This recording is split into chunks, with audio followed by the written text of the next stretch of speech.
You have to understand that the people making this decision, it's a small group of 8 people. So we kind of find it hard to accept that a majority vote of 8 people gets to decide on the health of thousands of students in our board. David Menzies for Rebel News here in Oakville, Ontario. And folks, before I get to our report, if you can, please go to journalistdefensefund.com. If you're able to, make a donation. Sometimes we need bodyguards, sometimes we have to pay lawyers' fees, but we require your support so that we can continue to bring you the other side of the story. Well, I'm here in the town of Oakville, and I'm with Steve Rodriguez.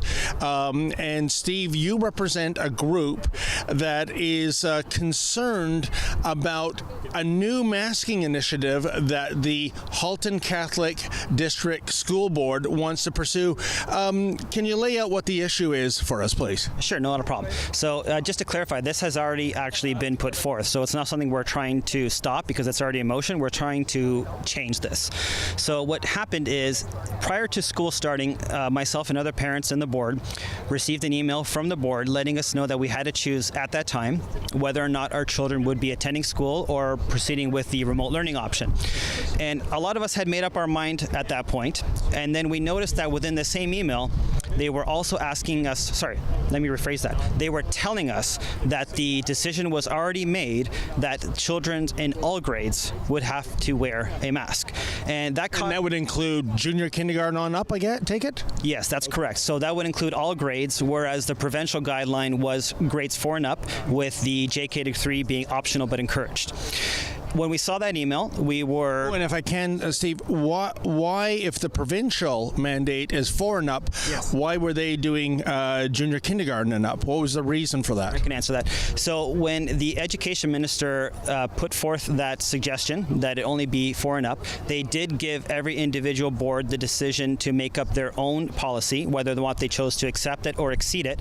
However, they had to have that conversation with the local health board. So in our instance, it would have been the Halton Public Health.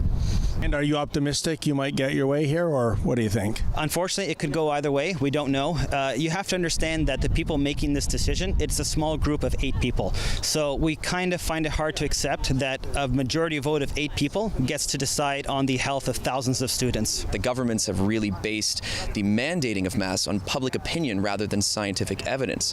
But one of the things that that I always tell some of my students that I teach is it takes 33 days to make or break a habit and 6 months to build it into your belief system. Well, how long have we been locked down?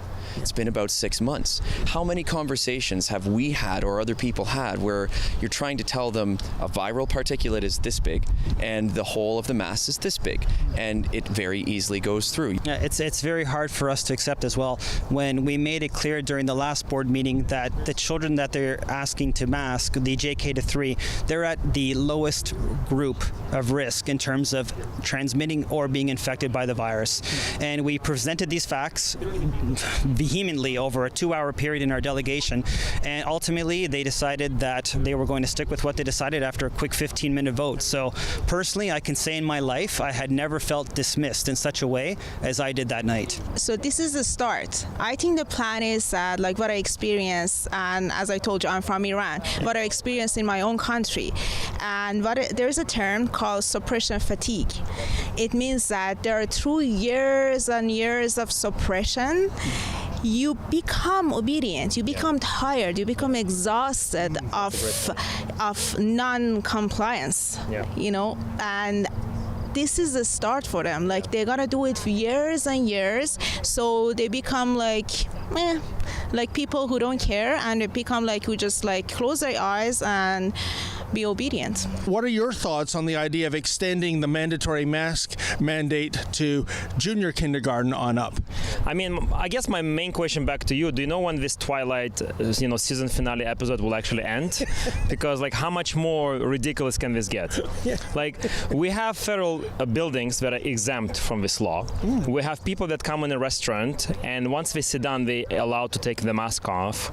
However, we have children as young as 4 years old being subjected subjected to psychological and physiological trauma. Yeah. How does this make sense? I call this child abuse sanctioned by the government. You would have to ask the trustees, and that is a question that we pose to them. We ask them, look, if you're not willing to amend or rescind this motion, can you at least give us the scientific evidence of why you made this decision? And it hasn't been presented to us.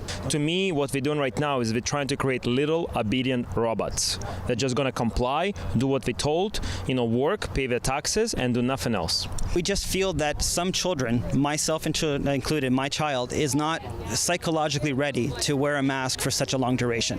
I know that they've said that they are going to be incorporating mask breaks for these children, and that's fantastic, but you have to understand that even with these breaks, some children could be facing a 6 to 8 hour school day when they're wearing a mask. And this is something that has never been done before. Never in our history have we had to have people wear a mask for an undetermined amount of time with no end date. And basically, we just want to find out what can we do about this. And Dan, one question I still haven't had answered sufficiently. We know the flu, the garden variety flu, is highly infectious. It can be deadly to certain groups of people. And yet, as long as I've been alive on this planet, I have never seen a mandate during flu season to mask up and be socially distant.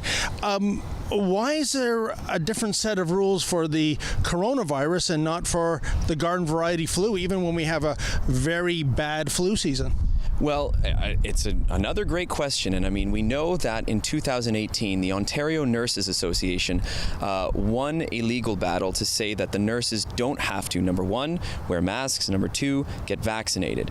And one of the things that they found in that legal battle was that, of course, masks are not effective in spreading disease or anything like that. So when we've got those separate set of rules where, they've already been tested in a court of law, and even the mayor of Burlington and other public officials have admitted that this is based on public opinion. So you've scared the population into believing that these masks are effective.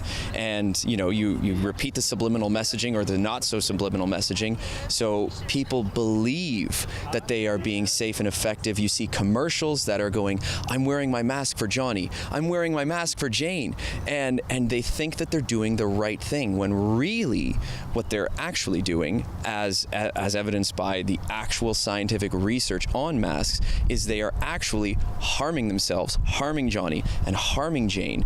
But it's the fear that's motivating the opinion, and then of course the politicians get away with that because it's the mass opinion. And now you've had several people come out here in front of the Town of Oakville office, parents, I presume, of children, grandparents perhaps of children in the system.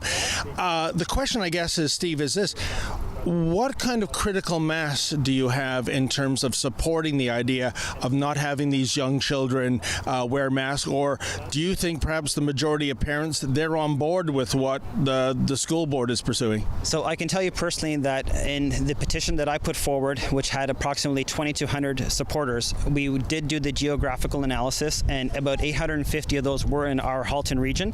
And so I can safely say that at least 850 parents support my small petition that I started on my own. My petition. Yes. So, but I guess, that's just a small sampling. I mean, if... yes, to your other question, for the other parents, I will not mention names. However, I have been told, and this is quite a sad statistic, that unfortunately the vast majority of parents, upwards to 80% of them, do not partake in their child's education. So we have to somewhat accept that people are just doing this out of complacency, and although they may not feel like this is right, they just won't take action to child be overturned. Is it maybe a political and media narrative that's driving parents to say, yeah, it's a good idea to have our children masked up, when in fact it might be doing more harm than good? We do believe that it actually could be doing more harm than good, and we've put evidence towards that, and it was not accepted, and it's very troubling for us. We feel strongly in what we're trying to do tonight, and we hope that we can overturn this decision. And to what you were speaking, it could be an element of complacency that we've been made to accept, since we've been having to do this since March. However, in our case specifically, we have put forth the medical evidence supporting our state, where we don't believe that these children are in a high risk group, and there could be more damage rather than preventative done by them having to wear a mask for such long periods. And Steve, I'm not familiar with the laws in Halton region, but would a medical exemption be accepted in these schools as a reason for a child not to wear a mask? Yes, from what I understand, some schools do need a direct evidence, medical backed reason. Some schools are having an exemption with as simple as a parent's signature. So it does vary. Hey folks, if you can, please go to journalistdefensefund.com, make a donation so that we can continue to bring you the other side of the story.